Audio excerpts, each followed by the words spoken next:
بسم الله الرحمن الرحيم الحمد لله رب العالمين وصلى الله وسلم على نبينا محمد وآله وصحبه أجمعين أما بعد സ്നേഹമുള്ള സഹോദരന്മാരെ, അനുഗ്രഹീത റമദാനിൽ പ്രതിഫലം ആഗ്രഹിച്ച് കുറഞ്ഞ സമയം അവൻ്റെ ഭവനത്തിൽ നമ്മൾ ചെലവഴിക്കുകയാണ്. നമ്മുടെ ഈ സാന്നിധ്യവും സമയവുമെല്ലാം ഇഹപര ജീവിത വിജയത്തിന് നിദാനമായി അള്ളാഹു നിലനിർത്തി സ്വീകരിക്കുമാറാകട്ടെ എന്ന് ആദ്യമായി പ്രാർത്ഥിക്കുന്നു.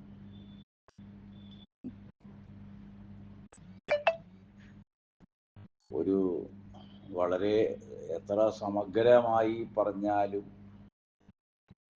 ഒതുക്കാൻ ബുദ്ധിമുട്ടുള്ള ഒരു വിഷയമാണ് യഥാർത്ഥത്തിൽ സാമ്പത്തിക വിശുദ്ധി. അതിൽ അത് എവിടം മുതൽ ആരംഭിച്ച് എവിടം വരെ പോകാം എന്നൊന്നും എനിക്കറിയില്ല.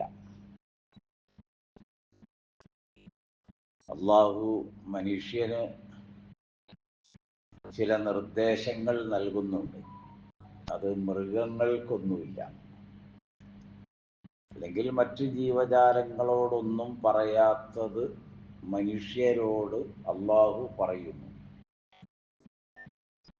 അപ്പം മനുഷ്യരാണ് ജീവിതത്തെ മാറ്റിപ്പണിയേണ്ടതും സാമൂഹിക ബന്ധം നിലനിർത്തേണ്ടതും ഒക്കെ. ആകത്തുക ഈ കൽപ്പനകളുടെ മൊത്തത്തിലുള്ള വിശകലനം സമാധാനത്തോടും സന്തോഷത്തോടും സൗഹൃദത്തോടും അംഗീകാരത്തോടും കൂടി മനുഷ്യവംശം ഭൂതലത്തിൽ ജീവിക്കുക എന്നതാണ് ഈ നിർദ്ദേശങ്ങളുടെയൊക്കെ പൊരുൾ. ഇന്ന് നമ്മൾ ഏറെ ദുഃഖിതരും വളരെ സങ്കടം അനുഭവിക്കുന്നവരുമാണ്. ലോകത്ത് വിവിധ മുസ്ലിം രാജ്യങ്ങളും അല്ലാത്ത രാജ്യങ്ങളും ഒക്കെ ചില അക്രമങ്ങൾക്ക് വിധേയമായി കൊണ്ടിരിക്കുന്നു. അതൊരു യുദ്ധത്തിന്റെ തുടക്കവും വളർച്ചയും ഒക്കെയാണ് നാം വായിക്കുന്നതിൽ നിന്ന് മനസ്സിലാകുന്നത്. പക്ഷേ എത്ര മനുഷ്യരെ കൊല്ലാം, അങ്ങനെ കൊന്നുകൊണ്ടിരിക്കാം എന്ന് യുദ്ധമുണ്ടെങ്കിലും ഇല്ലെങ്കിലും ലോകത്തെ പഠിപ്പിക്കുന്ന ഒരു ക്രമമാണ് ഇന്നുള്ളത്. വിശിഷ്യ കൊച്ചു കുട്ടികളെ. ഇപ്പൊ ഇന്നലെ നാം കാണുന്നത് ഒരു ചെറിയ സ്കൂളിൽ പെൺകുട്ടികൾ പഠിക്കുന്ന ഒരു LP സ്കൂളിലെ ബോംബ് വർഷമാണ്, അല്ലെങ്കിൽ ഡ്രോൺ ഉപയോഗിച്ചോ മിസൈലുകൾ ഉപയോഗിച്ചോ ഒക്കെയാണ് അറ്റാക്ക് നടന്നത്. അപ്പൊ അതിൽ എത്രയോ കുട്ടികൾ മരണപ്പെട്ടു. ആ കുട്ടികൾ ഓരോ കുടുംബത്തിൻ്റെയും പ്രതീക്ഷയും ഓരോ കുടുംബത്തിൻ്റെയും അത്താണിയുമായി വരേണ്ടവരാണ്. അവർക്ക് ഇതൊന്നും അറിയില്ല. അപ്പൊ അവർ നിരപരാധികളാണ്. ഒപ്പം യാതൊന്നും അറിയാതെ നിശബ്ദമായി അവരുടേതായ പ്രായം ആവശ്യപ്പെടുന്ന ക്രമത്തിൽ ജീവിക്കുന്ന കുട്ടികളാണ്. കളികളിലും വിനോദത്തിലൊക്കെ ഏർപ്പെട്ട് അവരാണ് നിഷ്കരുണം, നിർദാക്ഷിണ്യം, അതിക്രൂരമായി ശരീരാവയങ്ങൾ പോലും ചിതറപ്പെട്ട അവസ്ഥയിൽ പകച്ചു നിൽക്കുന്ന കുട്ടികളുടെ ഇടയിൽ അവരും മരണപ്പെട്ടു പോയത്. ഇതൊക്കെ ഒരു യുദ്ധത്തിന്റെ കെടുതിയാണ്. എന്തിന്?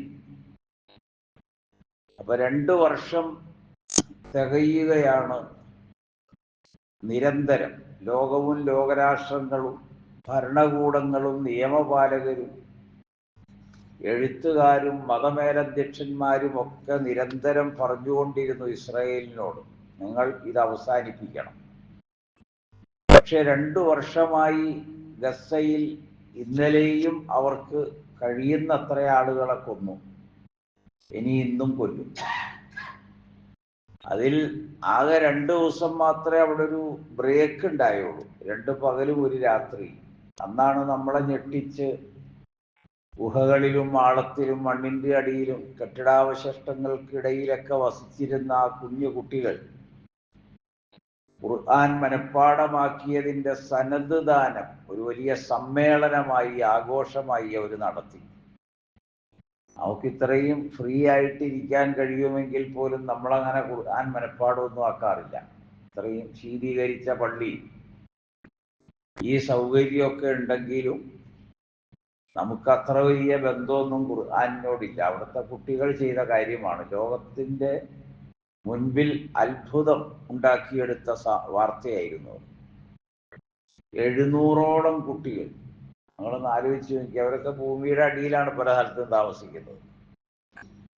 അപ്പൊ പൊളിഞ്ഞു ചാടിയ കെട്ടിടങ്ങളുടെ ഇടയിലുമാണ് അവർ വസിച്ചത്. അവർക്ക് ഉമ്മയില്ല, ഉപ്പയില്ല, വേണ്ടപ്പെട്ടവരൊക്കെ നഷ്ടപ്പെട്ടു. ജീവിതത്തിന്റെ അടിസ്ഥാന സൗകര്യങ്ങൾ ഒന്നുമില്ലാതെ വളർന്ന കുട്ടികൾ. എപ്പോഴും ബോംബിങ്ങിന്റെ ശബ്ദം, സൈറണുകളുടെ ശബ്ദം, ഭീതിപ്പെടുത്തുന്ന അന്തരീക്ഷം. അതിനിടയിലും അവർ ഖുർആൻ മനഃപ്പാടമാക്കി. അത് ഈ റമദാനിൽ നമുക്ക് ഓർക്കാൻ വേണ്ടി പറഞ്ഞതാണ്. അപ്പൊ ഞാൻ അതിനു വേണ്ടിയല്ല സൂചിപ്പിച്ചത്. അവിടെ ഗസയിൽ ഇസ്രായേലാണ് നരനായാട്ട് നടത്തുന്നത്. പിന്നെ തൊട്ടടുത്ത് ലെബനനിലും സിറിയയിലും ഒക്കെ ഈ നിർബാധം ഈ പ്രവൃത്തി തുടരുന്നുണ്ട്. ഇന്നലെ നമ്മൾ കണ്ടത് ഇറാനിലാണ്. അവിടുത്തെ പരമാധികാരത്തെ ചോദ്യം ചെയ്യുന്ന പരമോന്നത നേതാവിനെയും അവരുടെ ഉറ്റവരെയും ഒക്കെയാണ് കൊന്നുകളഞ്ഞത്. അപ്പൊ അങ്ങനൊരു ദുഃഖകരമായൊരു സാഹചര്യത്തിലാണ് നമ്മളിപ്പോൾ ഈ ഒരുമിച്ച് കൂടിയിട്ടുള്ളത്. എന്തിന് എന്ന ചോദ്യത്തിന്റെ ഉത്തരമാണ് നമ്മുടെ വിഷയം. സത്യത്തിൽ പണത്തിന് വേണ്ടിയാണ്. എന്ന് പറഞ്ഞാൽ ഭൂമി, ഭൂപ്രദേശങ്ങൾ, അതുപോലെ തന്നെ എന്തെല്ലാം ഭൂഗർഭ മേഖലയിൽ സമ്പത്തിന്റെ നിക്ഷേപമുണ്ടോ ആ നിക്ഷേപങ്ങളൊക്കെ സ്വന്തമാക്കണം. അല്ലെങ്കിൽ അതിന്റെ കൈകാര്യകർത്തൃത്വം വേണം. സൗദി അറേബ്യയേക്കാൾ 30% കൂടുതൽ ക്രൂഡ് ഓയിൽ ഉള്ള ഒരു രാജ്യമാണ് വെനസ്വല. അത് എത്രയോ നാളായിട്ട് അവരുടെ ലോകം വളരെ ശാന്തമായി ജീവിക്കുന്നു. പക്ഷെ ഒരു അർദ്ധരാത്രി അമേരിക്കയുടെ സൈന്യവ്യൂഹം വീട് വളഞ്ഞ അദ്ദേഹത്തെ പിറകിലേക്ക് കൈകെട്ടി ആ കയ്യാമം വെച്ച് കൊണ്ടുപോയി ജയിലിലടച്ചു. എന്നിട്ട് അയാൾ പ്രഖ്യാപിച്ചു, ഇനി എണ്ണ ഞങ്ങൾ വിൽക്കും, വിലയും ഞങ്ങൾ നിർണയിക്കും. എന്തിന് എന്ന ചോദ്യത്തിന്റെ ഉത്തരത്തെ ഈ പറഞ്ഞ സമ്പത്തിന് വേണ്ടി. സമ്പത്ത് കൈകാര്യം ചെയ്യാൻ, സമ്പത്തിന്റെ ആധിപത്യം ഉറപ്പിച്ചു നിർത്താൻ, അധികാരത്തിന് വേണ്ടി. അതിനുവേണ്ടിയാണ് ആളുകൾ ഇങ്ങനെ മനുഷ്യരെ കൊന്നുകൊണ്ടിരിക്കുന്നത്. അങ്ങനെ കൊന്നുകൊണ്ടിരിക്കുന്ന മനുഷ്യരുടെ ഇടയിലാണ് വിശുദ്ധ ഖുർആൻ ജീവിത വിശുദ്ധിയുമായി കടന്നു വരുന്നത്. അപ്പൊ അതിലൊരു ഒരുപാട് ഭാഗങ്ങളുണ്ട്. ജീവിത വിശുദ്ധി എന്ന് പറഞ്ഞാൽ അകവും പുറവും നന്നായിരിക്കണം, ശുദ്ധീകരിക്കപ്പെട്ട മനസ്സായിരിക്കണം, പ്രവൃത്തിയും സ്വഭാവവും പെരുമാറ്റവും നന്നാകണം. യാ അയ്യുഹൽ മുദ്ദസ്സിർ ഖും ഫഅൻദിർ വറബ്ബക ഫകബ്ബിർ വസിയാബക ഫതഹിർ വറുജുസ ഫഹ്ജുർ.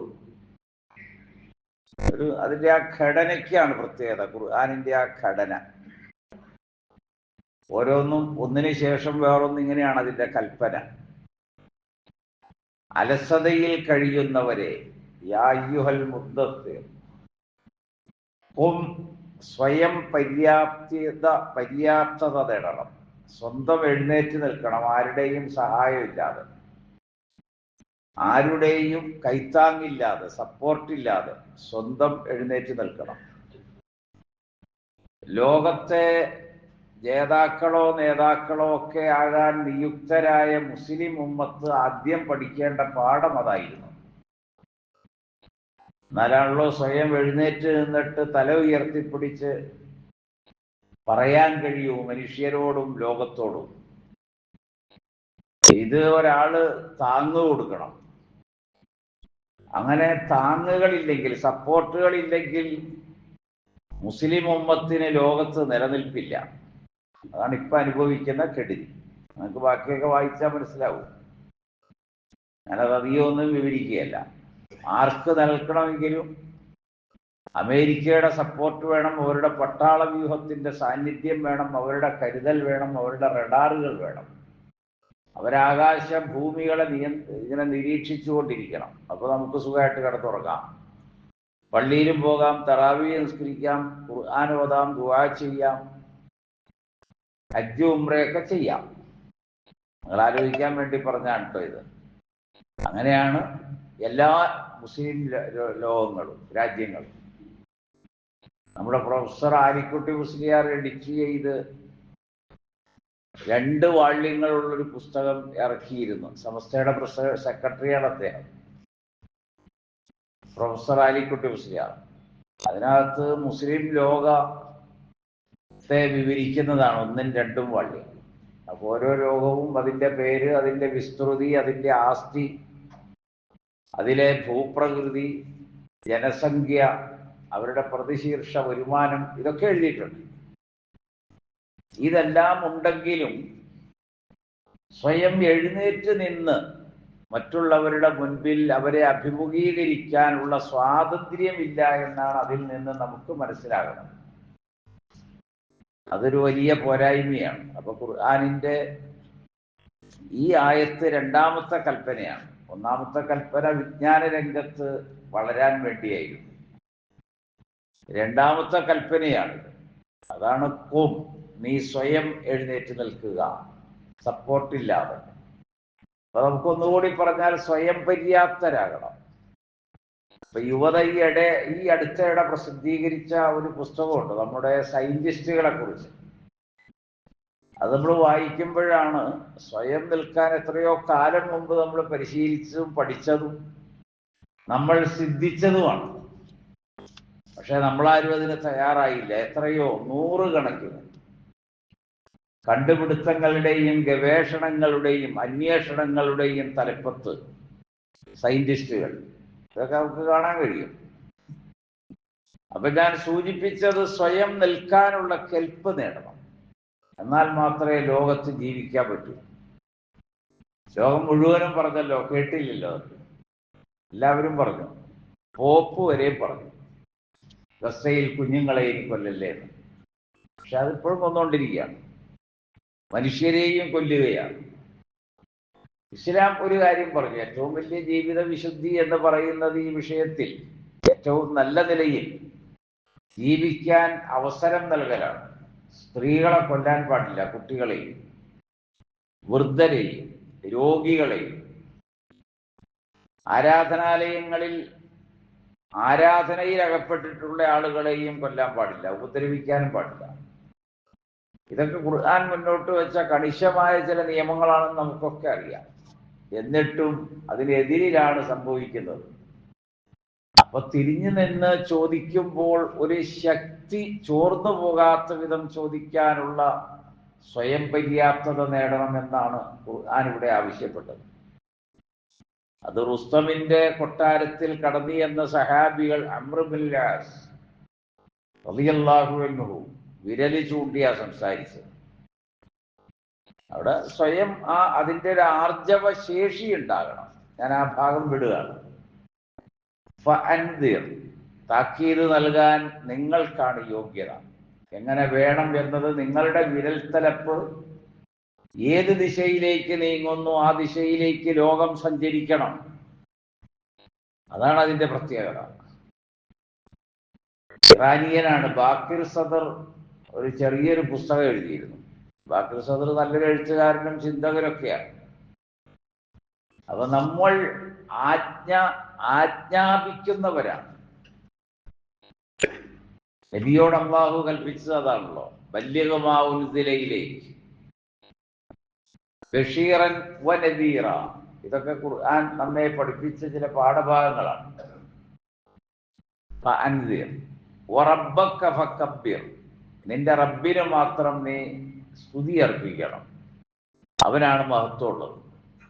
വസിയാബക ഫതഹിർ, നീ വൃത്തിയുള്ളവരായിരിക്കണം. വസ്ത്രം, പാർപ്പിടം, താമസിക്കുന്ന ഇടം, നമ്മൾ പെരുമാറുന്ന സ്ഥലം, ചുറ്റുപാടുകൾ, സമീപ പ്രദേശം, ഇതെല്ലാം വൃത്തിയുള്ളതായിരിക്കണം. ഞാനിപ്പോൾ കയറിയപ്പോൾ നേരെ ഇവിടെ ഒരു ഇതായിരിക്കുന്നത്, ഏതാ ട്രാൻസ്ഫോമർ. ഞാൻ ആലോചിച്ചു, നമ്മൾ ഇത്രയൊക്കെ ഇവിടെ ഉണ്ടായിട്ട് ആ സൈഡ് മുഴുവൻ വൃത്തിയാക്കണം, ആ കാടൊക്കെ പറിച്ചു കളയണം, വൃത്തിയായിട്ട് എല്ലാ ദിവസവും അടിച്ചു തൂത്തണം. നമ്മുടെ മുൻവശമാണ്. ഇത് ആരോടായി നമ്മൾ പറയുക? ഫതഹ്ഹിർ എന്ന് രണ്ടാമത് കൽപ്പിക്കപ്പെട്ടൊരു ജനവിഭാഗമാണ്. പിന്നെ നമ്മുടെ പണി തന്നെ ഈ പ്രബോധനമാണ്, ദഅവത്ത്. അത് പിന്നെ ഒരു അമല് കൂടി അതിനകത്ത് വരണ്ടേ. എന്നോട് ക്ഷമിക്കുക, നിങ്ങൾ കണ്ടപ്പോൾ എനിക്ക് വിഷമം തോന്നിയതാണ്. വറുജുസ ഫഹ്ജുർ, എല്ലാ മ്ലേച്ഛതകളും വെടിയണം. മാലിന്യങ്ങൾ, വിശ്വാസത്തിൽ വന്ന മാലിന്യം, ജീവിതത്തിൽ വന്ന മാലിന്യം, ഇതൊക്കെ കളയണം. അപ്പൊ മൃഗങ്ങളോട് കൽപ്പിക്കാത്തത് മനുഷ്യരോട് അല്ലാഹു കൽപ്പിച്ചു. നമ്മൾ രാവിലെ പല്ല് തേയ്ക്കുന്നു, മുടി വെട്ടുന്നു, എണ്ണ ഉപയോഗിക്കുന്നു, അത് ചീകി ഒതുക്കുന്നു, നല്ല വസ്ത്രം ധരിക്കുന്നു, നല്ല ചെരുപ്പ് ധരിക്കുന്നു. ഇതൊന്നും മൃഗങ്ങൾ, പക്ഷികൾ ഈ ലോകത്തൊന്നുമില്ല. അവരോടൊന്നും ഇത് പറഞ്ഞില്ല. പറഞ്ഞത് നമ്മളോടാണ്. നിങ്ങൾ അള്ളാഹുവിന് വഴിപ്പെടണം, അവന്റെ റസൂലിനും വഴിപ്പെടണം. അള്ളാഹുവിന്റെ ആജ്ഞ, അതാണ് വിശ്വാസത്തിലെ ഏകത്വം. നമസ്കാരത്തെ കുറിച്ച് 67ഓളം സ്ഥലത്ത് ഖുർആൻ പ്രതിപാദിച്ചിട്ടുണ്ട്, അല്ലെങ്കിൽ അതിൽ കൂടുതലുണ്ടാവും. പക്ഷേ നമസ്കാരം പൂർണ്ണമായി അവിടെയൊന്നുമില്ല, ഇത്രയധികം ഉണ്ട്. നോമ്പിനെ കുറിച്ചും വിശുദ്ധ ഖുർആനിലുണ്ട്, പൂർണ്ണമായ വിവരണം ഖുർആനിലില്ല. ഹജ്ജിനെ കുറിച്ച് ഒരു അധ്യായം തന്നെ ഖുർആനിലുണ്ട്. പിന്നെ ഒരുപാട് സൂറകളിലും അതിൻ്റെ പരിസരങ്ങളെ പരിചയപ്പെടുത്തുന്നു, അമലുകളെ പരിചയപ്പെടുത്തുന്നു. പക്ഷെ അത് സമ്പൂർണ്ണമല്ല. ഷഹാദത്ത് സ്ഥാപിക്കാൻ 2000ഓളം ആയത്ത് ഖുർആനിലുണ്ട്. നമ്മൾ ശരിക്കും പഠിക്കേണ്ടതാണ്. ഇതിങ്ങനെയാണ്, പല സ്ഥലത്ത് ഇങ്ങനെ പറഞ്ഞിട്ടുണ്ട്. പക്ഷേ സക്കാത്ത് എന്നൊരു വിഷയത്തിന് ഒരൊറ്റ ആയത്ത് കൊണ്ട് അതിൻ്റെ ഉപഭോക്താക്കളെ അള്ളാഹു നിജപ്പെടുത്തി. ഒരായത്ത് മതി. അതിൻ്റെ അവകാശികൾ, ഉപഭോക്താക്കൾ, അത് അവകാശപ്പെട്ടിട്ടുള്ള ആളുകളെ അള്ളാഹു പരിചയപ്പെടുത്തി. അത് സൂറത്ത് തൗബ, എല്ലാവർക്കും അറിയുന്നതാണ്. അപ്പൊ തീച്ചൂളയിലിട്ട് വളർത്തിക്കൊണ്ടുവന്ന ഒരു ജനത മക്ക, അതിന്റെ അവസാനത്തിലേക്ക് എത്തുമ്പോൾ 100-200 ആളുകളെ ആയിട്ടുള്ളൂ. അന്ന് അള്ളാഹു കൽപ്പിച്ചു സക്കാത്ത് കൊടുക്കണം. ആ 200-ൽ താഴെയോ അല്ലെങ്കിൽ 200-ന്റെ തൊട്ടു മുകളിലോ ഉള്ള ആളുകൾ ആരൊക്കെയാണ്? നിർധനർ, വിലാസമില്ലാത്തവര്, അടിമകൾ, നീഗ്രോ ആളുകൾ, അതുപോലെ തന്നെ വളരെ കഷ്ടപ്പാട് സഹിക്കുന്ന, വിരലിലുണ്ടാവുന്ന ആളുകൾ ഒഴിച്ച് ബാക്കി എല്ലാവരും പാവപ്പെട്ടവരാണ്, ഒന്നുമില്ല അവർക്ക്. അതുകൊണ്ടാണ് ഹിജ്റ എളുപ്പമായത്, കാരണം ഒന്നും എടുക്കാനൊന്നുമില്ലല്ലോ. അപ്പൊ ലാ ഇലാഹ ഇല്ലല്ലാഹ് എന്ന കലിമത്ത് ഷഹാദയായിട്ട് വെറുതെ കയ്യും വീശി ഇറങ്ങിപ്പോരാൻ കഴിഞ്ഞു മദീനയിലേക്ക്. 90% ആളുകൾക്കൊന്നുമില്ല, 10% എന്തെങ്കിലും ഉള്ളൂ. ആ ആളുകളോട് മേറാജിന്റെ രാത്രി കഴിഞ്ഞപ്പോൾ നമസ്കരിക്കാൻ കൽപ്പിച്ചു. ഷഹാദത്ത് അവരെ ആ 9 കൊല്ലം അല്ലെങ്കിൽ 10 കൊല്ലം പഠിപ്പിച്ചു. ഷഹാദത്ത് കലിമയുടെ അർത്ഥവും ആശയവും പ്രായോഗികതയും എങ്ങനെയൊക്കെയാണെന്ന് പഠിപ്പിച്ചു. അത് കഴിഞ്ഞിട്ട് അള്ളാഹു അവരോട് പറഞ്ഞു, നിങ്ങൾ സക്കാത്ത് കൊടുക്കുക. എന്തിനാ അത് ചെയ്യുന്നതെന്ന് ചോദിച്ചാൽ നിങ്ങളെ വിശുദ്ധാക്കാനാണ്. തുതഹിറുഹും ഖുദ് മിൻ അംവാലിഹിം സദഖ തുതഹിറുഹും വതുസക്കീഹിം വസല്ലി അലൈഹിം ഇന്ന സലാത്തക സക്കനുൻ ലഹും. എത്ര വലിയ ഒരു നിർദ്ദേശമാണ് അവിടെ. നീ അവരുടെ സക്കാത്ത് വസൂൽ ചെയ്യണം, പിടിച്ചെടുക്കണം. അപ്പൊ സക്കാത്ത് കൊടുക്കണം എന്നത് ഖുർആനിന്റെ ഒരു കൽപ്പനയാണ്, നബിയുടെ ജീവിതത്തിന്റെ അഭിലാഷം. അങ്ങനെ വന്നപ്പോൾ ആരെങ്കിലും വൈമനസ്യം കാണിച്ചാൽ അള്ളാഹുവിന്റെ റസൂൽ അവരോട് പറഞ്ഞു, ഇമാം ബുഖാരി ഉദ്ധരിക്കുന്ന ഹദീസ്,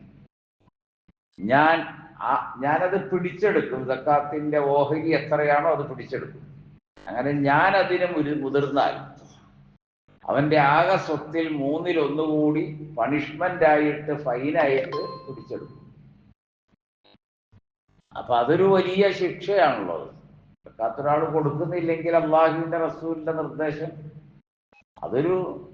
അത് മാത്രമല്ല, പിന്നെ പിടിച്ചെടുക്കുക, അതിന് ഫൈനും കൂടി ഇടാൻ. അപ്പൊ 1/3 സ്വത്ത് വരെയും അള്ളാഹുവിന്റെ റസൂൽ കരസ്ഥമാക്കാൻ കൽപ്പിച്ചിരുന്നു.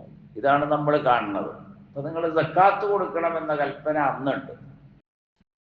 മദീനയിലെത്തുമ്പോൾ സക്കാത്ത് കൊടുത്താൽ പോരാ, ആരൊക്കെ അതിന്റെ ഉപഭോക്താക്കളാകണം എന്ന് വന്നു. എപ്പോഴെല്ലാം ആർക്കൊക്കെയാണ് കൊടുക്കേണ്ടത് എന്ന അന്വേഷണം ഉണ്ടായി. അത് സൂറത്തുൽ ബഖറ. യസ്അലൂനക മാദാ യുൻഫിഖൂൻ, അവർ നിന്നോട് ചോദിക്കുന്നു എന്താണ് കൊടുക്കേണ്ടത്. അപ്പൊ ഖുർആൻ പറഞ്ഞു ഖുലിൽ അഫ്വ, മിച്ചമുള്ളത്. അപ്പൊ അതിനകത്ത് ഇമാം ഷൗക്കാനി അലൈഹി റഹ്മയിൽ, അത് ഫതഹുൽ ഖദീർ, ഇമാം നവവി അലൈഹി റഹ്മയൊക്കെ ഈ മിച്ചമുള്ളതിനൊരു വ്യവസ്ഥ നിശ്ചയിച്ചു. അത് വാരിക്കോരി ജീവിതത്തിൽ ഉപയോഗിച്ച് നഷ്ടപ്പെടുത്തിയാൽ ബാക്കി ഒന്നും ഉണ്ടാവില്ല. മറിച്ചൊരാളുടെ അടിസ്ഥാന ജീവിതകാര്യം ഭക്ഷണം, വസ്ത്രം, പാർപ്പിടം, ഇത്രയും കാര്യങ്ങൾ, മരുന്നുകൾ, ചികിത്സ, ഈ കാര്യങ്ങൾക്ക് ഉപയോഗിച്ചിട്ട് അവരവരുടെ ജീവിത വരുമാനം അതിൽ കൂടുതലുണ്ടെങ്കിൽ, ഇത് ഉപയോഗിച്ചിട്ട് ബാക്കി മിച്ചമുണ്ട്, 1000 രൂപ കൂലി കിട്ടുന്നയാൾക്ക് ഒരു 200 രൂപ മിച്ചമുണ്ടെങ്കിൽ 365 ദിവസം ഇൻറ്റു 200 എന്ന് നിങ്ങൾ കണക്ക് കൂട്ടിയാൽ മനസ്സിലാവും എത്രയുണ്ടെന്ന്. 365 കൊണ്ടാണ് നമ്മളൊരു കൊല്ലമാണ്, ഒരു വർഷം തികയുക എന്ന തീരുമാനം. ആ മിച്ചമാണ് സക്കാത്ത് കൊടുക്കാൻ ഉപയോഗിക്കേണ്ടത്. അത് മുഴുവനുമല്ല, അത് നമ്മുടെ ഭദ്രതയ്ക്ക് നിലനിർത്തിയിട്ടാണ് 2.5%. ഖുർആൻ എത്ര മനോഹരമായിട്ട് പുല്ലുകൾക്ക് വരെ, ഇമാമുൽ ആലം അബൂ ഹനീഫ അലൈഹി റഹ്മ, പുല്ലും വിറകിനും വെള്ളത്തിനൊന്നും അദ്ദേഹം അക്കാലത്ത് സക്കാത്ത് പറഞ്ഞില്ല. പക്ഷെ ഇമാം ഷാഫി അലൈഹി റഹ്മ അത് വളരെ കൃത്യമായിട്ട്, സയ്യിദ് സാബിഖ് ഫിഖ്ഹ് സുന്നയിൽ അത് വിവരിക്കുന്നു. ഇമാം ഷാഫി അലൈഹി റഹ്മ അതിനൊക്കെ സക്കാത്ത് നിർണയിച്ചു. കാരണം പുല്ല് വലിയ വ്യവസായമാണ്, കയറ്റുമതി ചെയ്യപ്പെടുന്നത് വരെ. വിറകും അങ്ങനെ തന്നെയാണ്, വെള്ളവും അങ്ങനെ തന്നെയാണ്. വെള്ളം ലക്ഷക്കണക്കിന് ഡോളറിന്റെ ബിസിനസ്സാണ് വെള്ളത്തിന്റെ നടക്കുന്നത്. അതൊക്കെ വളരെ ഗൗരവമായി നമ്മൾ കാണേണ്ടതാണ്. അവിടം മുതൽ പുല്ലും വെള്ളവും വൈക്കോലും വിറകും, പിന്നെ ഭൂമിയിൽ മുളച്ചു വളരുന്ന സർവ്വവസ്തുക്കളും, മിമ്മാ തുമ്പിത്തുല്ലർന്നു, എന്തൊക്കെയാണോ എല്ലാം, അത് പടരുന്നതുണ്ട്, പടരാത്തതുണ്ട്, സ്വയം നിൽക്കുന്ന മരങ്ങളുണ്ട്, കായ്ഫലങ്ങൾ, ഉഴുത് ഉണ്ടാക്കുന്ന കാർഷിക ഇനങ്ങൾ, വളർത്തുമൃഗങ്ങൾ, എല്ലാത്തിനും ഇസ്ലാം സക്കാത്ത് നിർണയിച്ചു. ഇതൊക്കെ നമുക്ക് ഉപയോഗിക്കാം. പക്ഷെ ഒരു കാര്യമുള്ളൂ, അത് കൃത്യമായി ഒട്ടകമാണെങ്കിലും കുതിരയാണെങ്കിലും കഴുതയാണെങ്കിലും കോഴിയാണെങ്കിലും ആടാണെങ്കിലും കാലികളാണെങ്കിലും അതിന് ഇസ്ലാം നിർണയിച്ചൊരു സക്കാത്തിന്റെ തോതുണ്ട്. അത് എത്തിക്കഴിഞ്ഞാൽ സക്കാത്ത് കൊടുക്കണം. അതാണ് നമ്മുടെ മിച്ചം. ഇതെല്ലാം നമ്മുടെ മിച്ചത്തിൽ വരുന്നതാണ് ഈ പറയുന്ന കാര്യങ്ങൾ. എന്നിട്ട് ഖുർആൻ രണ്ടാമത് അവര് ചോദിച്ചത് യസ്അലൂനക മാദാ യുൻഫിഖൂൻ. ഇതേ സൂറത്തുൽ ബഖറയിൽ തൊട്ട് താഴെ തൊട്ടടുത്ത പാരഗ്രാഫ് ആരംഭിക്കുന്നു. ആർക്കൊക്കെയാണ് കൊടുക്കേണ്ടത്? അപ്പൊ ഇവിടെ രണ്ടായി വിഭജിക്കപ്പെടും. ഒന്ന് സ്വതക്കയായി വരും, 2 സക്കാത്തായി വരും. സ്വതക്ക എല്ലാ കാലത്തും എപ്പോഴും നമ്മുടെ മേൽ നിർബന്ധമായ ഒരു ധർമ്മം, രാത്രി പകൽ എന്ന വ്യത്യാസമില്ല. അതിന് മാസം വർഷം തീയതി എന്ന കണക്കുകൂട്ടലുകളില്ല. ആവശ്യക്കാർ നമ്മോടൊപ്പം ജീവിക്കുമ്പോഴെല്ലാം നമ്മുടെ മേൽ ഫർള്. അതാണ് ഇസ്ലാമിക ലോകത്ത് സുസമ്മതമായ നിർവചനം. എല്ലാ മദ്ഹബിലും എല്ലാ ഇമാമുകളിലും മുഫസ്സിറുകളും എല്ലാം സമ്മതിച്ചത് അതാണ്. എന്ത് സമ്മതിച്ചു? നമ്മൾ ജീവിക്കുമ്പോൾ നമ്മുടെ ജീവിത പരിസരത്ത് ആവശ്യക്കാരനുണ്ടായാൽ സ്വതക്ക നമ്മുടെ മേൽ ഫർളായി. അത് ഖുർആൻ ഒരുപാട് സ്ഥലങ്ങളിൽ സൂറത്തു ദാരിയാത്ത് ഫീ അംവാലിഹിം ഹഖ്ഖുൽ ലിസ്സായിലി വൽ മഹ്റൂം വഫിൽ അർളി ആയാത്തുൽ ലിൽ മുഖ്രിനീൻ വഫീ അൻഫുസിക്കും വഫലാ തുബ്സിറൂൻ വഫിസ് സമായി റിസ്ഖുക്കും വമാ തുഅദൂൻ ഫവറബ്ബിസ് സമായി വൽ അർളി ഇന്നഹു ലഹഖ്ഖുൻ മിസ്ല മാ അന്നകും തത്തഖൂൻ. വളരെ ഒരുപാട് കാര്യങ്ങളാണ് ആ വാക്കുകൾ ഉപയോഗിച്ചത്. അവരുടെ സമ്പത്തിൽ ആവശ്യക്കാർ ചോദിച്ചു വരുന്നവർ അവർക്ക് ഓഹരിയുണ്ട്. അപ്പൊ ചോദിക്കുന്നത് റമദാനിലെ ചോദിക്കാവൂ എന്നില്ലല്ലോ. അതാണ് ഈ വർഷമൊന്നും തികയണ്ട സ്വതക്കയ്ക്കെന്ന് പറയാൻ കാരണം. അതിന് സമയബന്ധിതമല്ല, കാലപരിഗണനയില്ല, വർഷം തികയിലില്ല, ഇത്ര ഉണ്ടാകണം എന്നില്ല. സക്കാത്താവുമ്പോ കാലപരിധിയുണ്ട്, വർഷം തികയിലുണ്ട്, മൊത്തത്തിൽ ഇത്ര ഉണ്ടാകണം എന്നൊരു വ്യവസ്ഥയുണ്ട്. അപ്പോഴേ 2.5% ആവും. ഇത് ആവശ്യമാണ്. ആവശ്യക്കാരൻ വന്നാൽ എന്ത് ചെയ്യണം? കൊടുക്കണം. അതാണ് അതിന്റെ വ്യവസ്ഥ. അതാണ്. ഇപ്പൊ നോമ്പ് കാലം വന്നു, നോമ്പെടുക്കാൻ കഴിവില്ല ഭക്ഷണ കാര്യങ്ങൾക്ക്. അപ്പൊ നമ്മളത് നിർവഹിക്കും 30 ദിവസത്തേക്ക്. പിന്നെ അര ദിവസത്തേക്ക് കൊടുത്തിട്ട് 29.5 ദിവസത്തേക്ക് ആളുകളെ പറഞ്ഞു വിടൂല. അത് നമ്മുടെ പരിസരത്തുള്ളൊരു ആവശ്യമാണ്. സ്കൂൾ തുറക്കുമ്പോൾ കുട്ടികളുടെ വിദ്യാഭ്യാസം വിവിധ തരത്തിൽ, ഇപ്പൊ വൈറസ് കൊണ്ട് പനി, ചുമ, ശ്വാസം മുട്ട്, തൊണ്ടയുടെ ഇൻഫെക്ഷനുകൾ, ഇതൊക്കെയാണ് കേരളം മുഴുവനും പടർന്നു പിടിച്ചിട്ടുള്ളത്. അതിനിപ്പം ആരോഗ്യമന്ത്രിനെ ആരും നിങ്ങൾ കരിക്കുടി കാണിക്കാൻ പോരും കേട്ടോ, വിവരക്കേട് കാണിക്കരുതാരും.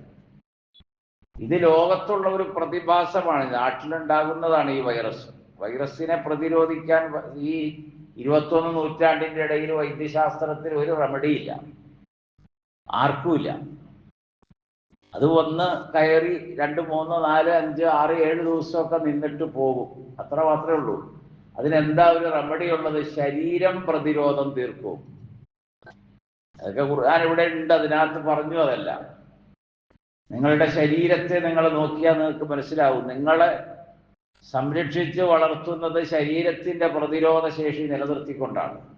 ആ പ്രതിരോധ ശേഷി വളർത്തുമ്പോഴാണ് നിങ്ങളിലുള്ള എല്ലാ വൈറസും ബാക്ടീരിയയൊക്കെ അത് നശിപ്പിക്കുന്നതും അതിനെ കടന്നാക്രമിക്കുന്നതും ഒക്കെ. ഇത് നമ്മൾ മനസ്സിലാക്കേണ്ടതാണ്. ഞാൻ സൂചിപ്പിച്ചത് ഇങ്ങനെ ഒരു ആവശ്യം പെട്ടെന്ന് എല്ലാവർക്കും അങ്ങനെ വരുമ്പം മരുന്ന് മേടിക്കാൻ 100 രൂപ ആവശ്യം വരും ഒരാൾക്ക്. അപ്പൊ നമ്മുടെ പരിസരത്ത് പലരും ഈ ആവശ്യക്കാരാണ്. നമ്മൾ അവർക്കൊക്കെ കൊടുക്കണം, കാരണം നമ്മുടെ കയ്യിൽ മിച്ചമുണ്ട്. ഇതാണ് അതിന്റെ കാര്യം. അപ്പൊ സ്വതക്ക വളരെ വലുതാണ് ഒരു കാര്യം, ഒരു ഭാഗം. അത് 365 ദിവസവും ഫർളായി നമ്മുടെ തലയുടെ മുകളിൽ നിൽക്കും. രണ്ടാമത്തെ കാര്യം സക്കാത്താണ്. അതാണ് ഇനി ഖുർആൻ പറയാൻ പോകുന്നത്. അപ്പൊ സ്വതക്ക ആർക്കൊക്കെയാണ് കൊടുക്കേണ്ടത്, ആവശ്യക്കാരുണ്ടാവുക ചുറ്റുവട്ടത്തിൽ എന്ന ചോദ്യത്തിന് മറുപടി പറഞ്ഞപ്പോൾ അതിലൊന്നാമത് പരിഗണിച്ചത് മാതാപിതാക്കളെയാണ്. ഖുൽ മാ അൻഫഖ്തും മിൻ ഖൈരി ഫലിൽ വാലിദൈനി വൽ അഖ്റബീൻ, സൂറത്തുൽ ബഖറ. അതവിടെ ആ ക്രമമായിട്ട് ആ നമ്പറുകളെല്ലാം എടുത്തു പറഞ്ഞു. പുണ്യവും നന്മയും വിജയവും ഇവിടെ ഈ ലോകത്ത്, ഈ പുണ്യത്തിനൊക്കെ ഒരു കാര്യമുണ്ട്. അത് അഹ്മദ് ബിൻ ഹംബൽ ഉദ്ധരിച്ചൊരു ഹദീസ്, അബൂദാവൂദിന്റെ സുനൻ. നബി സല്ലല്ലാഹു അലൈഹി വസല്ലം പറഞ്ഞു, ജീവിതത്തിലെ ആയുസ് വർദ്ധിപ്പിക്കും, അല്ലാഹുവിന്റെ ഖളാഇലെ ഷർറിനെ തടയും സ്വതക്ക. അതാണല്ലോ, ലാ യറുദ്ദൽ ഖളാ ഇല്ല സദഖത്തു വലദ് ദുആ. സ്വതക്കയും ദുആയുമാണ് പടച്ചവന്റെ ഖളാഇനെ തടയുക എന്നാണ് ഹദീസിൽ. അബൂദാവൂദ്, തുർമുദിയൊക്കെ ഉദ്ധരിച്ച അഹ്മദ് ബിൻ ഹംബൽ റഹ്മയുടെ മുസ്നദിലുള്ളൊരു ഹദീസാണ്. അപ്പൊ എന്തിനാണ് സ്വതക്ക? 365 ദിവസവും നമുക്ക് ഫർളാണ്. നമ്മുടെ ജീവിത പരിസരത്ത് ആവശ്യക്കാരുണ്ടായിക്കൊണ്ടിരിക്കും. എല്ലാ ദിവസവും നമ്മൾ സദക്ക ചെയ്തുകൊണ്ടിരിക്കും. അത് നമ്മുടെ ആയുസ്സിനെ വർദ്ധിപ്പിക്കും, ബലാ മുസീബത്തുകളും വിപത്തുകളിൽ നിന്നും നമ്മളെ കാത്തുരക്ഷിക്കും. അതുകൊണ്ടാണ് അസ്സദഖത്തു റദ്ദുൽ ബലാ എന്നൊക്കെ മുസ്ലിം പള്ളികളുടെ മുമ്പിൽ എഴുതി വയ്ക്കാൻ കാരണം ഈ ആപ്തവാക്യാണ്. ഇതാണ് അതിൻ്റെ ഒരു ഐഡിയ, അതിൻ്റെ ആശയം അതാണ്. അതാണ് സദക്ക. അപ്പൊ മാതാപിതാക്കൾക്ക് കൊടുക്കണം. അവരുടെ നേരെയുള്ള പുഞ്ചിരി, അവരുടെ പരിഗണന, അവരെ പരിരക്ഷിക്കൽ, അവരെ കൊണ്ടു നടക്കൽ, അവർക്ക് എന്റർടൈൻമെന്റുകൾ കൊടുക്കൽ, അങ്ങനെ തുടങ്ങി എന്തൊക്കെയുണ്ടോ എല്ലാം അതിനു വേണ്ടി പണം ഉപയോഗിക്കണം. പിന്നെ ബന്ധുക്കളാണുള്ളത്. ബന്ധുക്കൾ നമ്മുടെ തൊട്ടടുത്താണ്. മാതാപിതാക്കൾ കഴിഞ്ഞാൽ പിന്നെ തൊട്ടടുത്ത് അവരാ ഉള്ളത്. പിന്നെ അനാഥ കുട്ടികളാണ്. അനാഥ കുട്ടികളെ അവരുടെ അനാഥത്വത്തിൽ നിന്ന് ഉയർത്തിയിട്ട് ഖുർആൻ ഒരു വാക്ക് പറഞ്ഞു, വൈൻ തുഹാലിത്തൂഹും ഫയഹ്വാനുഹും, നിങ്ങൾ അവരുമായിട്ട് ഒരുമിച്ച് മിങ്കിള് ചെയ്താണ് ജീവിക്കുന്നതെങ്കിൽ എന്തി അങ്ങനെ ആയിക്കൂടെ, നിങ്ങളുടെ സഹോദരങ്ങളല്ലേ എന്ന്. അപ്പൊ അനാഥ കുട്ടികളെ സാഹോദര്യത്തിലേക്ക് വളർത്തി, സാഹോദര്യത്തിലേക്ക് ഉയർത്തി, അവരുടെ സ്ഥാനമാനങ്ങൾ ഉന്നതപ്പെടുത്തി. എന്നിട്ട് അല്ലാഹു പറഞ്ഞു, നിങ്ങളുടെ സഹോദരങ്ങളാണ്, നിങ്ങൾ ഒരുമിച്ച് മിങ്കിള് ചെയ്ത് ഇടകലർന്ന് ഒരുമിച്ച് ജീവിക്കുക. ഇതൊക്കെ നമുക്ക് ഒരുപാട് പറയാനുണ്ട്. അങ്ങനെ ഒരു പറയാവുന്നൊരു പ്രസംഗ സദസ്സൊന്നും അല്ല ഇത്. അതുകൊണ്ടാണ് ഞാൻ ഈ ഒറ്റ വാക്കുകൾ പറഞ്ഞു പോകുന്നത്. അനാഥ കുട്ടികൾക്ക് കൊടുക്കണം, അഗതികൾക്ക് കൊടുക്കണം. അഗതികൾ എന്ന് പറഞ്ഞാൽ അവർക്ക് ജീവിതത്തിൽ ഒന്നുമില്ലാത്തവരെല്ലാവരും, പലതും ഉണ്ട്, പക്ഷെ അത് തികയുന്നില്ല. അതാണ് മിസ്കീൻ. അഗതി എന്ന് പറഞ്ഞാൽ അതാണ് ഇമാം ഷാഫി അലൈഹി റഹ്മ ഉമ്മിൽ വിവരിച്ച വാക്ക്. അവർക്ക് വരുമാനമുണ്ട്, ജീവിത സൗകര്യമുണ്ട്, ചിലപ്പോൾ ചെറിയ ജോലി ഉണ്ടാവും, പക്ഷെ അതുകൊണ്ട് അവരുടെ ആ കുടുംബത്തിന്റെ ജീവിതം പറ്റാതെ വരും. അപ്പൊ അവർ അതിൽ അവകാശികളായി വരും. നിങ്ങൾ അവർക്ക് കൊടുക്കണം, യാത്രക്കാർക്ക് കൊടുക്കണം, അങ്ങനെ പലതും. അപ്പൊ വിശുദ്ധ ഖുർആൻ ഇതിന്റെ ഓഹരി പറഞ്ഞപ്പോ ഇന്നമസ്സദഖാത്തു ലിൽ ഫുഖറാഇ വൽ മസാകീൻ എന്ന് തുടങ്ങുന്ന ആയത്ത്, വൽ ആമിലീന അലൈഹ വൽ മുഅല്ലഫത്തി ഖുലൂബുഹും വഫിർ റിഖാബ് വൽ ഗാരിമീന വഫീ സബീലില്ലാഹി വബിരിസ് സബീൽ ഫരീളത്തൻ മിനല്ലാഹ് വല്ലാഹു അലീമുൻ ഹകീം. സൂറത്ത് തൗബയിലെ ഒരായത്ത്. അപ്പൊ ഉപഭോക്താക്കളെ മുഴുവൻ പറഞ്ഞു, അതിന്റെ ലഭിക്കേണ്ടവരെ. ഒന്ന് ദരിദ്രരാണ്. ദാരിദ്ര്യം വലിയൊരു പ്രശ്നമാണ്. ഒരു 10-50 വർഷം മുൻപ് എഴുതപ്പെട്ടൊരു ഇസ്ലാമിക ലോകത്ത് ഏറെ വായിക്കപ്പെട്ടൊരു പുസ്തകമാണ് ദാരിദ്ര്യം എന്ന ഒരു പുസ്തകം തന്നെ. സയ്യിദ് മൗദൂദി സാഹിബ് എഴുതിയത് ദാരിദ്ര്യം എന്ന പ്രശ്നം. എത്ര ആലോചനാപരമായിട്ട് ആ പുസ്തകത്തിന്റെ പ്രമേയം അവതരിപ്പിച്ച അദ്ദേഹം, ദീർഘവീക്ഷണത്തോടെ. എന്ന് പറഞ്ഞാൽ ഇനി ഒരു 100 കൊല്ലോടെ കഴിഞ്ഞ് സംഭവിക്കാൻ പോകുന്ന കാര്യങ്ങളെ മുൻപിൽ കണ്ടിട്ട് ആ പുസ്തകം എഴുതിയത്. സമയം കിട്ടുമ്പോൾ വായിച്ചു നോക്കുക. വളരെ പഴക്കമുള്ളൊരു പുസ്തകമാണ് ഞാൻ ഈ പറഞ്ഞത്.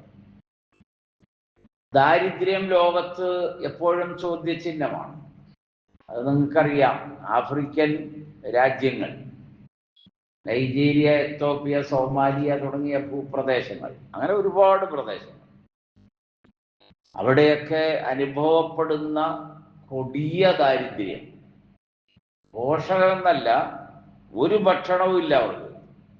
അങ്ങനെ അനുഭവിക്കുന്ന ആളുകളുണ്ട്. ആ ദാരിദ്ര്യ നിർമ്മാർജ്ജനം സക്കാത്തിന്റെ മൗലികമായ താല്പര്യമാണ്. അപ്പൊ നമ്മളെ സംബന്ധിച്ചിടത്തോളം ഒരു വീട്, ആ വീടിന്റെ ദാരിദ്ര്യം എന്തോ ആ ദാരിദ്ര്യം പരിഹരിക്കപ്പെടണം സക്കാത്ത് കൊണ്ട്. അതാണ് ഷറഹുൽ മുഹദ്ദബില് ഇമാം നവവി റളിയല്ലാഹു അൻഹു വിവരിച്ച വാക്ക്. യക്ഫി, മതിയാകുന്ന ക്രമത്തിൽ. അത് വാങ്ങുന്ന ആ വീട്ടുകാരന് മതിയാകുന്ന ക്രമത്തിലായിരിക്കണം. അയാളുടെ ദാരിദ്ര്യം മാറിക്കിട്ടണം.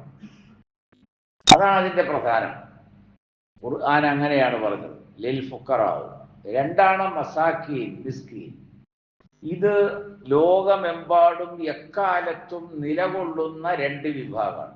മിസ്കീനും ഉണ്ടാവും, ഫക്കീറും ഉണ്ടാവും. ദരിദ്രരും ഉണ്ടാവും, അഗതികളും ഉണ്ടാവും.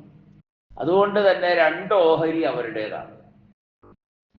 മിസ്കീനും ഫക്കീറും ലോകത്ത് എല്ലാ സ്ഥലത്തും, എല്ലാ മഹലിലും, എല്ലാ ഭൂപ്രദേശത്തും അവശേഷിച്ചുകൊണ്ടിരിക്കും.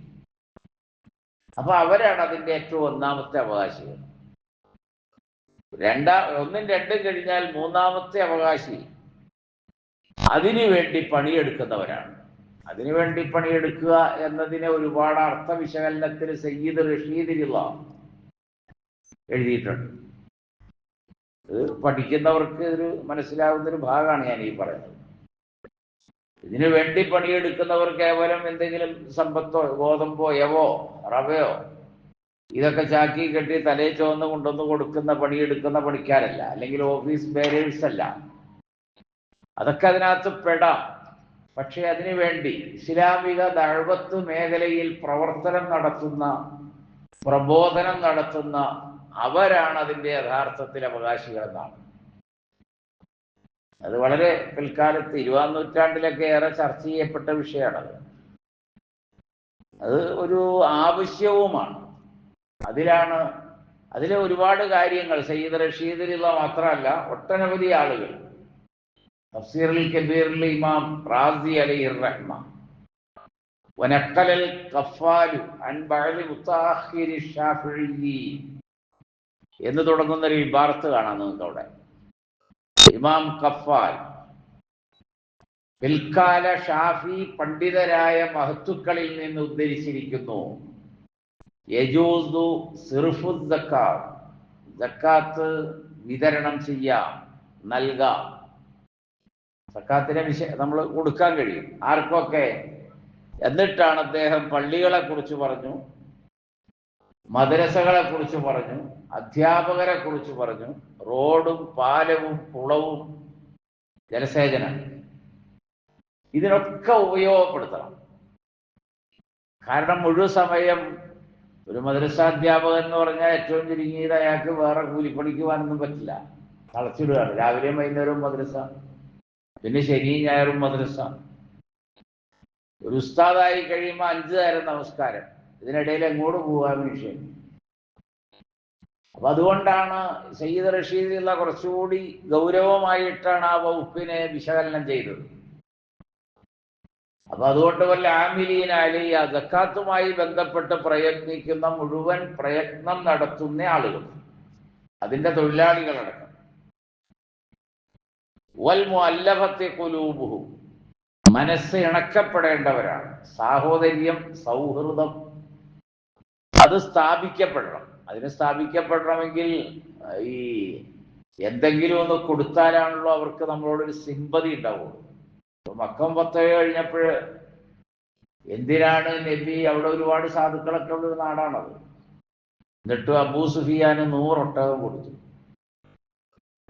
10 മക്ക കഴിയുമ്പോൾ അബൂ സുഫിയാന് 100 ഒട്ടകമാണ് കൊടുത്തത്. നമ്മളൊന്ന് ആലോചിച്ച് നോക്കിയേ. അയാൾ ജന്മത്ത് പിന്നെ ഇസ്ലാം വേദിയിൽ നിൽക്കില്ല. നമ്മുടെ മനസ്സിനെ ഇണക്കാൻ, സൗഹൃദം സ്ഥാപിക്കാൻ, സ്നേഹബന്ധം ഉണ്ടാകാൻ, നമ്മോടൊപ്പം സന്തോഷത്തിൽ കഴിയാൻ അങ്ങനെ ആഗ്രഹിക്കുന്ന വീടുകളും ആളുകളും വ്യക്തികളൊക്കെ ഉണ്ട്.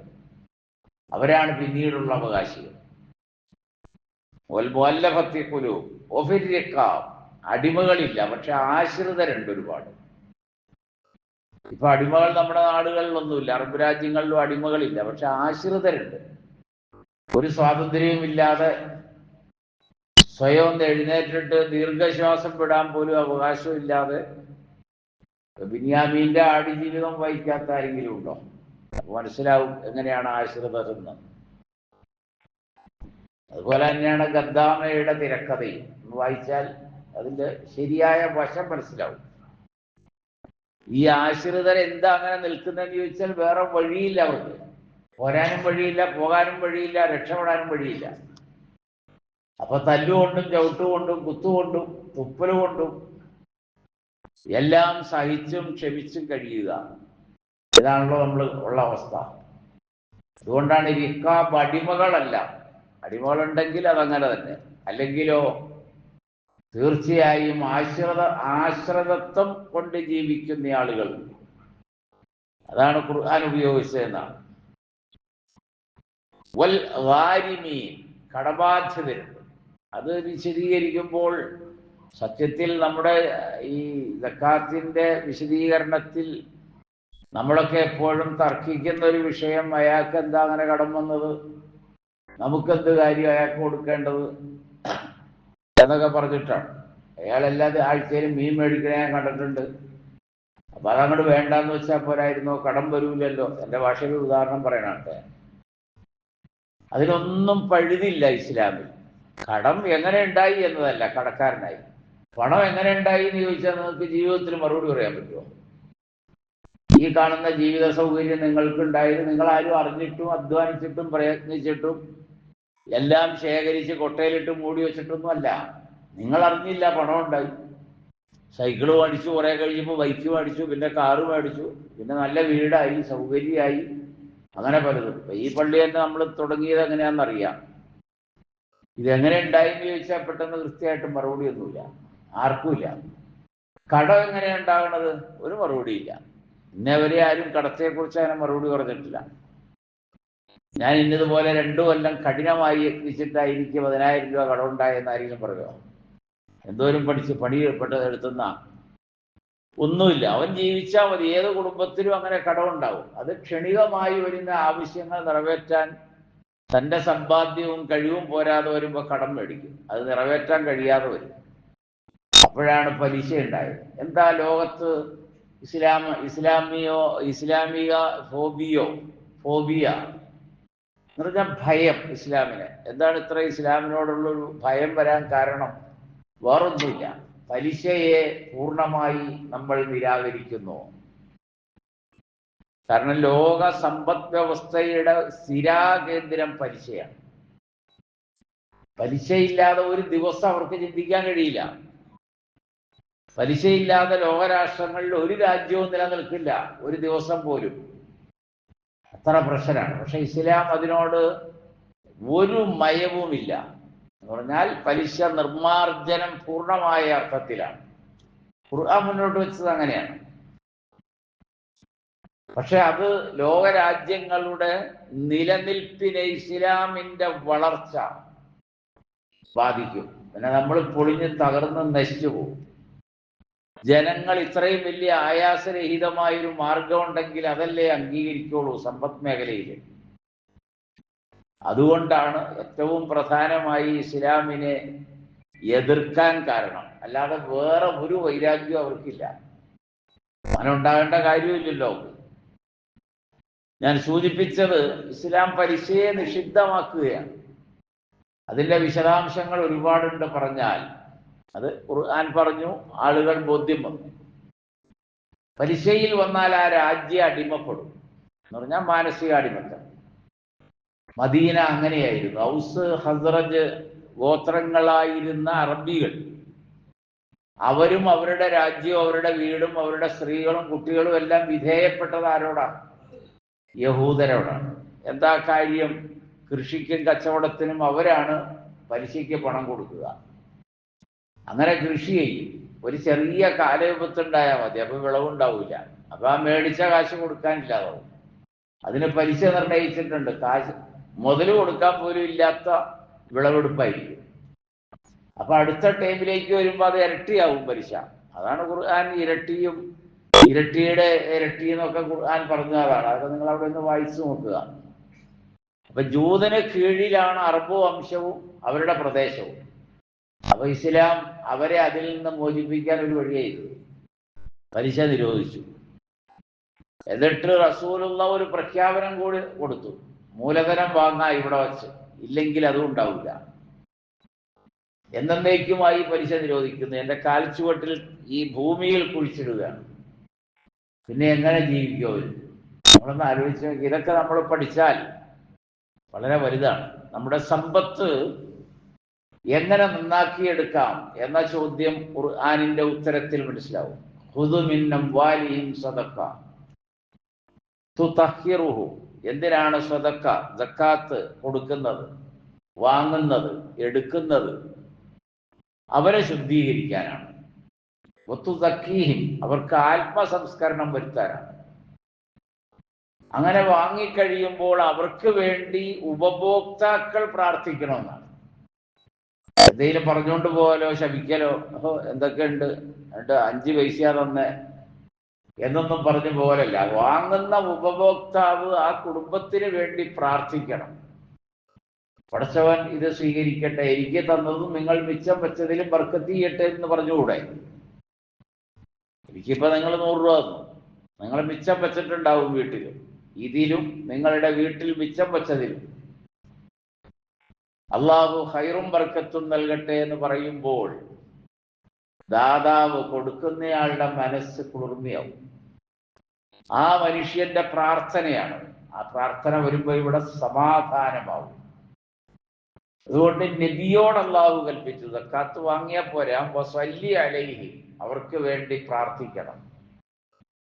അങ്ങനെ അവർക്ക് വേണ്ടി പ്രാർത്ഥിച്ചാലോ, ഇന്ന സ്വലാത്തൊക്കെ സക്കനുൻ ലഹു, അവരുടെ മനസ്സിന് ശാന്തി ഉണ്ടാവും. നീ പ്രാർത്ഥിക്കുമ്പോൾ ദുആ ചെയ്താൽ അപ്പൊ നമ്മൾ കുറ്റം പറയില്ല, എത്ര ഉള്ളോ, എന്തുകൊണ്ട് തന്നുകൂടാ, അങ്ങനെയൊന്നും ശാഠ്യമില്ല അവിടെ. നൽകുന്നത് വാങ്ങുന്നവർ, ഉപഭോക്താവ് നൽകുന്നയാൾക്ക് വേണ്ടി പ്രാർത്ഥിക്കണം, ആ കുടുംബത്തിന് വേണ്ടി. അപ്പൊ ഞാൻ പറഞ്ഞു വന്നതുപോലെ കാര്യമീന അലൈഹ, കടബാധ്യത പല നിലയിലും കടം ഉണ്ടാകാം. ആ വന്നത് നമ്മൾ പരിഹരിക്കാൻ ശ്രമിക്കണം. അങ്ങനെ പരിഹരിക്കുന്നത് എങ്ങനെ എന്ന ചോദ്യത്തിന്റെ ഉത്തരമാണ്, എന്തോരം കടമുണ്ടെങ്കിൽ അത് പൂർണ്ണമായി ഏറ്റെടുക്കണം എന്നൊക്കെ സക്കാത്ത് നൽകുന്ന സൊസൈറ്റികൾ, സംഘടനകൾ, കൂട്ടായ്മകളോടൊക്കെ ഖുർആൻ കൽപ്പിച്ചു. അല്ലെങ്കിൽ എല്ലാ ഇമാമുകളും മഹത്തുക്കളും നിർദ്ദേശിച്ചത് അങ്ങനെയാണ്. ശരി, വഫീ സബീലില്ല, അള്ളാഹുവിന്റെ വഴി. അതിനൊരു അർത്ഥം പറഞ്ഞാൽ മതിയാവും. ഇമാം മാലിക് അലൈഹി റഹ്മ പറയുന്നു, സുബുലുല്ലാഹി കസീർ, അള്ളാഹുവിന്റെ വഴികൾ ഒരുപാടുണ്ട്. അതൊന്നോ രണ്ടോ നൂറോ പത്തോ ആയിരോ ഒന്നും അല്ല. ജീവിതകാലം മുഴുവൻ അവൻ അഭിമുഖീകരിക്കുന്ന നന്മയുടെ സബീലൽ ഖൈരി കുല്ലിഹി, ഇതിലെപ്പോഴും പറയണ്ടല്ലോ, ഖൈറായ മുഴുവൻ മാർഗങ്ങളും സബീലില്ല എന്നാകുന്നു അതിന്റെ അർത്ഥം. അതിന് ഓരോ കാലഘട്ടത്തിലും പറഞ്ഞ ചില അർത്ഥമുണ്ട്. അത് പിന്നെ ആളുകൾ അത് തന്നെ പറഞ്ഞുകൊണ്ട് കിടക്കും. അപ്പൊ അത് യോദ്ധാക്കളായി, യുദ്ധ സാമഗ്രികളായി. അത് സയ്യിദ് സാബിക്കും ഫിഖ് സുന്നയിൽ പറയുന്നുണ്ട്, അങ്ങനെ പലരും. പക്ഷെ അവരൊക്കെ പിന്നീട് പറഞ്ഞത് ഓരോ കാലഘട്ടം തേടുന്ന ആവശ്യമാണ്. ഇന്നതാവൂല, ഇന്ന് ടെക്നോളജി ആയിരിക്കും. ഇന്ന് ഒരുപാട് ടെക്നോളജി ഇല്ലാതെ ഇനിയിപ്പോ 2 വിഭാഗമായിട്ട് മനുഷ്യര് മാറാൻ പോവാണ്. കൂടിയൊരു 50 കൊല്ലം, 50 കൊല്ലം ഒന്നും വേണ്ട, കൂടിയൊരു 20 കൊല്ലം. ഒന്ന് AI അറിയുന്നവർ, 2 AI അറിയാത്തവർ, അങ്ങനെ 2ആയി മാറും. നമ്മുടെയൊക്കെ ഇപ്പൊ SLC പാസ്സായവരും ഇല്ലാത്തവരും നോക്കിയിട്ടാണുള്ള കാര്യങ്ങളൊക്കെ ചെയ്യണ പലതും. അപ്പൊ ഈ ലോകത്ത് ജീവിക്കണമെങ്കിൽ 2 മാർഗമായി, 2 വഴിയായിട്ട് തിരിയും മനുഷ്യവംശം കേരളത്തിൽ, ഇന്ത്യയിൽ.